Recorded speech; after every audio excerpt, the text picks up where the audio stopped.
L'enlèvement, pourquoi faut-il y aspirer?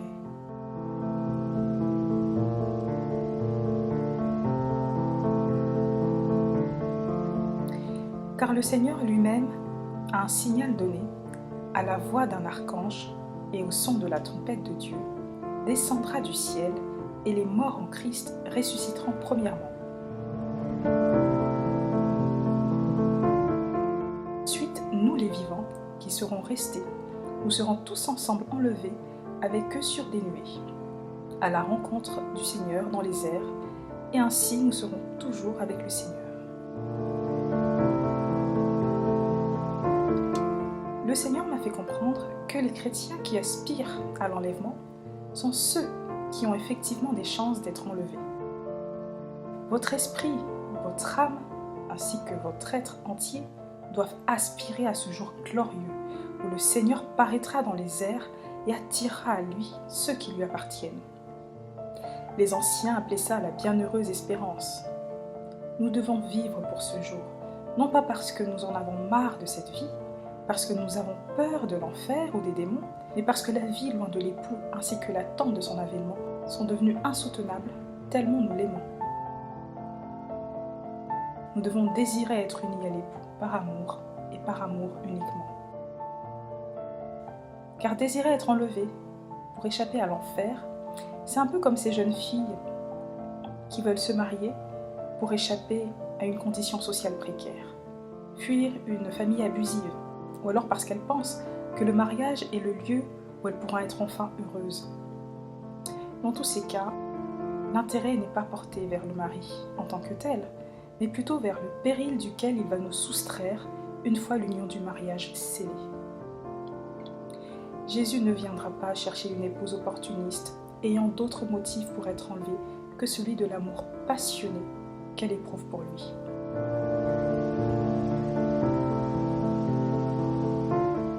Et pour y arriver, le Seigneur nous a envoyé son Saint-Esprit, qui répand son amour dans nos cœurs et nous révèle la beauté de l'époux, à travers son sacrifice ultime à la croix. Quand l'épouse regarde à son sacrifice, ce prix ultime qu'il a accepté de payer pour qu'elle soit pour toujours unie à lui, elle en tombe amoureuse. Et dans l'attente impatiente de son retour, s'emploie avec zèle à accomplir toute bonne œuvre sur la terre qui soit agréable au Seigneur. La Bible nous montre un modèle d'enlèvement à travers le récit de la transfiguration à la montagne, où Jésus s'était retiré avec 3 disciples pour leur montrer sa glorieuse divinité. Les 12 disciples représentent l'Église, tandis que Pierre, Jean et Jacques représentent l'épouse qui sera enlevée et devant qui l'époux se montrera tel qu'il est, dans toute sa beauté et sa splendeur. On voit la beauté de l'époux lorsque, alors qu'il priait à la montagne, l'aspect du visage de Jésus devint autre, et son vêtement devint d'une blancheur éblouissante.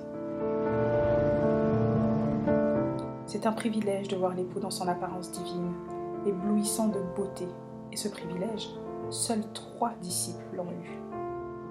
Et nous connaissons l'amour ainsi que les liens étroits qui unissaient ces disciples à Jésus et qui leur a valu d'être enlevés par choix sur les autres disciples. Tout d'abord, Jean. Jean est décrit comme le disciple que Jésus aimait et qui posait sa tête sur son sein. Jean aimait tellement Jésus qu'il avait réussi à établir un lien très intime avec lui. Et ce degré d'intimité, les autres disciples ne l'avaient pas. Il se savait aimé de Jésus et ne se gênait pas pour poser sa tête sur son sein, approfondissant ainsi les liens qui les unissaient. Jean était une épouse amoureuse de l'époux, et l'époux le savait. Et c'est parce que dans la plaine, donc sur terre, il a marché dans cette communion intime et dans cette passion pour l'époux, qu'il a pu être enlevé à la montagne, donc dans les airs pour nous, pour voir l'époux tel qu'il est et être uni à lui.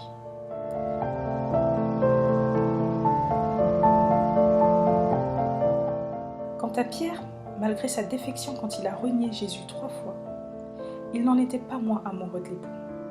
On le voit dans le passage de la pêche miraculeuse, alors que Jésus, ressuscité, se montre pour la 3e fois aux disciples.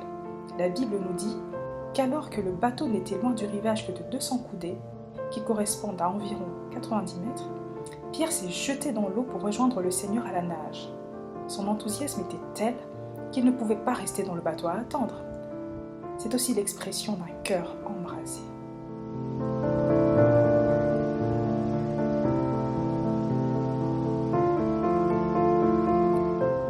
Une autre preuve que l'époux attache la plus grande importance à l'amour que l'épouse doit lui porter est la question que Jésus pose à Pierre.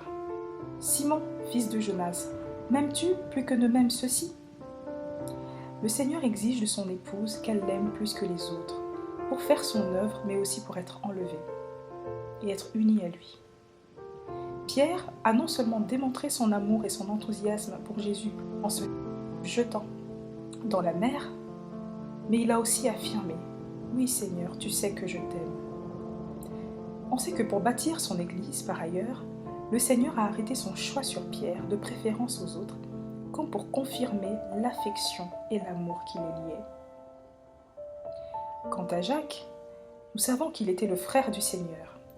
Ici, ce n'est pas tellement le lien de parenté qu'il faut prendre en considération. En effet, ce n'est pas le fait d'être de la lignée de Jésus qui permet d'être sauvé. Pour le cas de Jacques, l'accent doit être mis sur la relation rapprochée que peuvent entretenir des frères.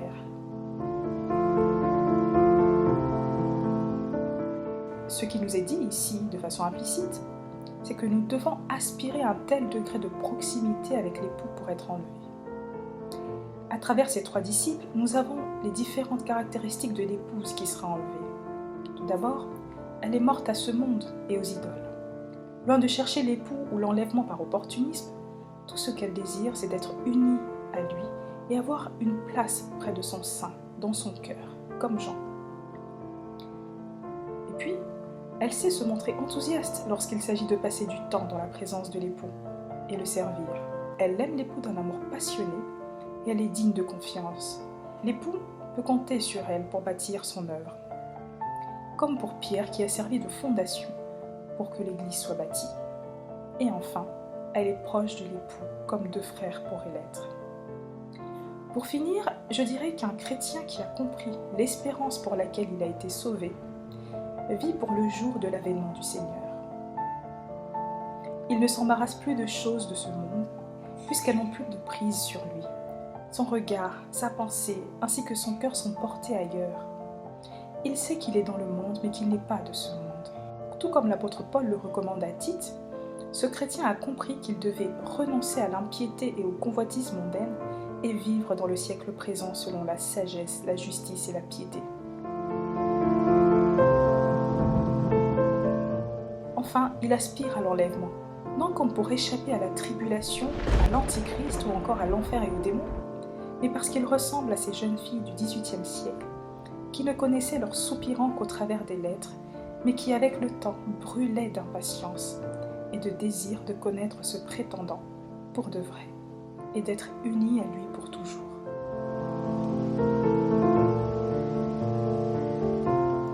C'est donc pour l'amour du Seigneur, et uniquement par amour pour lui, que le chrétien doit soupirer après l'enlèvement.